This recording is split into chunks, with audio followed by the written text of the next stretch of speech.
and welcome to The Daily, which is actually the weekly. Like I said, we're figuring this thing out. It is your weekly dose of what's happening in the world without getting bored. You know, some flair, some flavor, and laugh while we're also crying because some of these topics are a bit heavy. I am your hostess with the mostest, KAIIA, and I'll be bringing to you all of the political, cultural, social happenings in today's world. Without further ado, let's get on into the video. Before we hit the hot take headline, were we not speaking about AI last week and deep fakes? Come to find out that there's an AI named KAIIA. What? I could not believe it. It is South Africa's new AI tool that speaks all 11 official languages. Well, she's still in the works right now and she's talking majority about food, which is not my spec. Guys, if you know me, I don't really like eating. I think it's more about being hungry than it is about eating. But I think it's insane that there's AI named KAIIA, and I think given my relationship, my very close relationship with ChatGPT, this is a sign. This is a sign that whoever created the AI, we're gonna take off my glass for this one, my spectacle for this one. Whoever created KAIIA the AI, please give me props and make me the voice, please. I mean, I can sound serious when I want to. Moving on to the hot take headline, guys, in studio. Okay, for our hot take headline, editor, please. Thank you. Guys, that's literally my favorite part of the dailies, what happens there while I'm talking. But first things first is ECOWAS. ECOWAS is going through an existential crisis.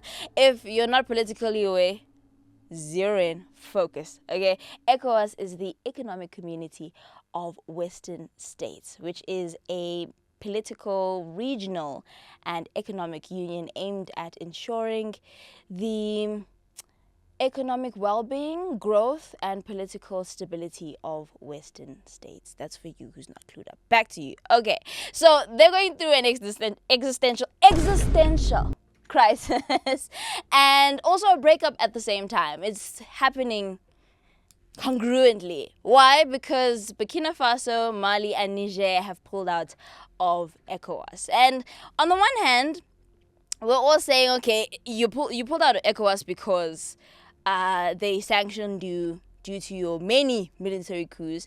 On the other hand, we kind of see what they're saying when they imply that there is French influence on ECOWAS and it is against their anti-colonial interests. I don't know which is which, because the way it's looking... Also, to make it even worse, imagine receiving a breakup text and then also finding out that while they were breaking up with you, they were starting a whole new relationship. That's exactly what Burkina Faso, Mali, and Niger have done. They've also formed a union called the Alliance of Sahel States. What? You left ECOWAS and you formed your own group? Worse off. They also, I don't know if it's worse off. I'm going to give my political opinion just now.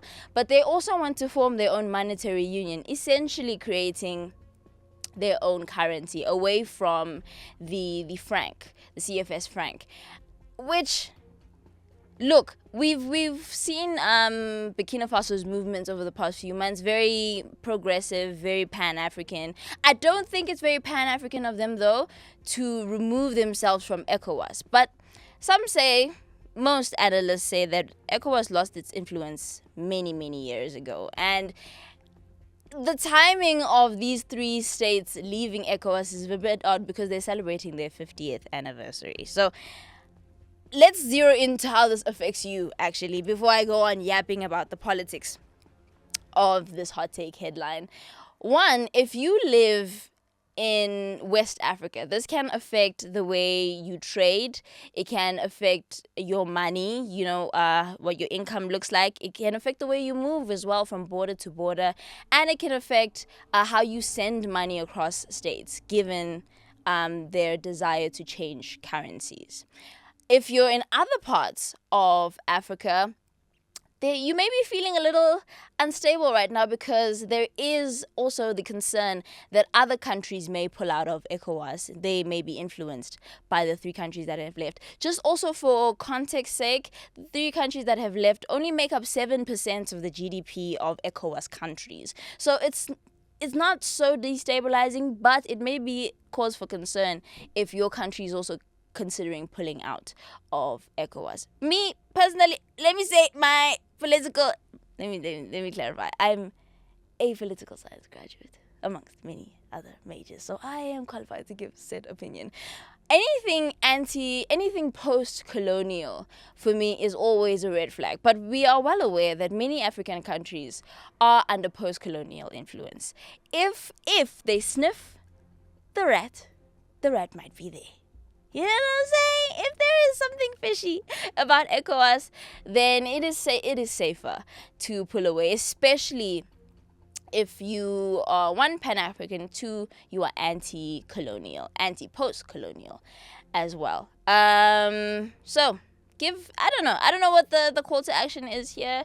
Share your opinion. Do you think do you think that the 3 countries pulling out of ECOWAS is independence or just another mask for chaos?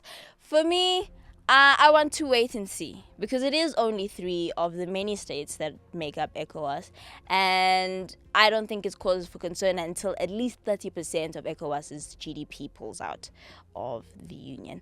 Guys, again, I'm helping you here. I've only given you just a little bit of African context or African political context in the West. The western side of Africa.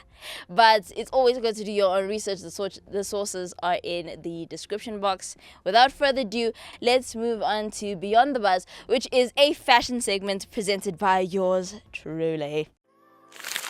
I think this outfit is probably a recognizable outfit, so you can kind of know. If you don't know, I'll tell you. I'm Nodia Tagel. I'm a stylist. I have my own clothing brand. Some people like to call me crazy with my fashion looks, but I'm just a girl in fashion, okay? I want to talk about the fashion trends that are trending right now. The messy girl aesthetic. That's when you have, like your mascara smudged, your rings. They're not the same rings that you came out of the house with, but you still have some left. Maybe your pants, you're a bit low-rise. They were, like your shirt is like a bit messy.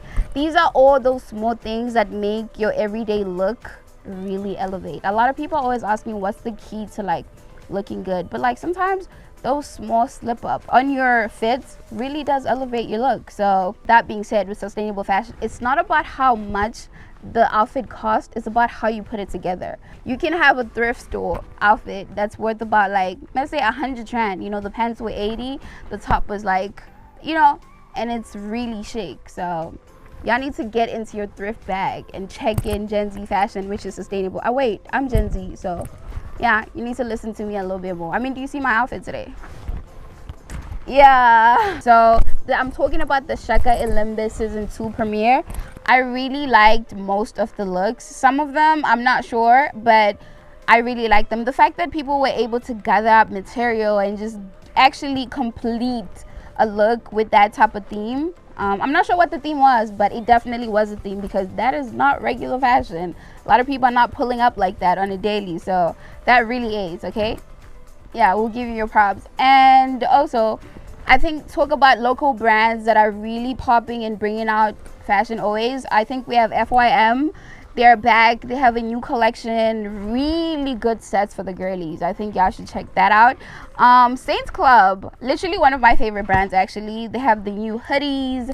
They're really doing their thing. You guys should really check them out. I can't even lie. Like the young people that have local brands are really showing out for their brands. I mean, look at me. Daggett also has some new stuff coming up. You guys should definitely check that out. So give the young people that are in fashion their props, okay? Give them not just mainstream, but give them also. It's Milan Fashion Week. I usually know that when it comes to Milan and Paris Fashion Week, there's a lot of like musicians, some of them that I'm really surprised that you even do that. I don't know why, they just always there. So, but last year I saw Diddy G. He's one of my favorite YouTubers. I saw him. I'd love to see him again. I really want to see Alice Konsani there. I just want to Tyler, oh my god, she would eat. So I'm really excited to see some of those celebrities. And yeah, that is all from me today. Thank you. The hashtag World War III is trending as global tensions between Israel and Iran arise. But Gen Zers are not responding with panic as we thought they would. They're responding instead by creating some dark, absurdist memes. Is this resilience or a red flag?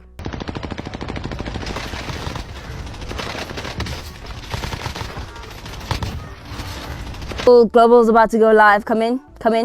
Global's about to go live with hashtag World War III troll ops. All right, release the bread loaf meme and deploy the Tik Tok nothing to see here audio. Laughter is tactical. But wait, we're laughing at serious conflict here. Is it empathy or escapism? Both. One helps us stay aware and the other one makes us laugh. Dark jokes during a global crisis? I'm not too sure about it. All right. Let me know in the comments, guys. Should we be laughing about something so serious, especially seeing as the US has just deployed 3 major bombs in Iran this past week? I don't know. I'm on the fence about this one. As a South African, dark humor is in our DNA. But sometimes we can be tone deaf. Let me know what you think. For the feel-good finale, I wish... maybe I should record like a little intro for feel good finale, like with some vocals. Feel good finale, you know, like one of those comedy shows. Anywho, usually this is only episode 2, but I wanted to share my favorite TikTok of the week. I have not been on TikTok this whole week, so we're just gonna put some random Love Island TikTok over here. Editor, please don't do me dirty. What a random Love Island something. Yes. Mom of what? 10, 9. I have a daughter. 8. Like in real life? Yeah. Like a daughter? Thanks. I also have no idea what's on the screen right now. You and I are both surprised at the same time. Cute. In addition to more feel-good finale news, Oxford University Press South Africa has partnered with FBOB for its 4th year of their Road to Literacy campaign by rolling out 1,000 mobile libraries to South Africa. So they've sent these mobile libraries to NGOs and primary schools particularly all over the country to meet with South Africa's literacy issue, which I think is really lovely. I think it's very considerate, very thoughtful, very also Oxford University. Remember when you accepted my application? Please accept my application to study my master's. I know you accepted my undergrad, but please accept my master's. Please, remotely. Anywho, not the point. When I read this headline, I imagined those mobile lockers that the government had children carrying earlier on this year. And thankfully, it is not that. It is literally a three-part shelf, 3-part moving shelf with lots of books. And the great thing about this is that all these books are in all 11 languages, South African official languages. So that is, I think, a step in the right direction, especially because a marker for our country is multilinguistics. Is that a word? Am I making it up? I don't know, but that is something to feel good about amidst the chaos. Guys, I do want to make this the actual daily, and I'm thinking of renaming it because when you hear the daily, you think Trevor Noah, and I don't mind being associated with Trevor Noah. I just don't want to be hit with a lawsuit. So probably KAIIA M with the daily with KAIIA M. It is already the daily with KAIIA. Anyway, guys, drop your suggestions down below. We're still in the I was going to say luteal phase, but not all of you understand uteruses, so let's try a different phase. We're still in the beginning stages, to put it simply, so I'm happy to change the name. And I want to make this a daily show, put it out frequently. Let me know. Maybe we can go from once a week to twice a week. Let me know what your favorite segment is as well. My favorite segment is obviously the debate dish. I have too much fun with that. And maybe the feel-good finale, because we all need something to smile about when things are going haywire in the world. Thank you so much for watching. These episodes will not be longer. I saw a request to make these episodes longer. No, 15 minutes maximum. Thank you, because I also get bored of the news. I mean, I can't say that. I'm hosting a news show. 15 minutes. That's it. Thank you guys so much for watching. I'll see you guys next week Sunday. Bye.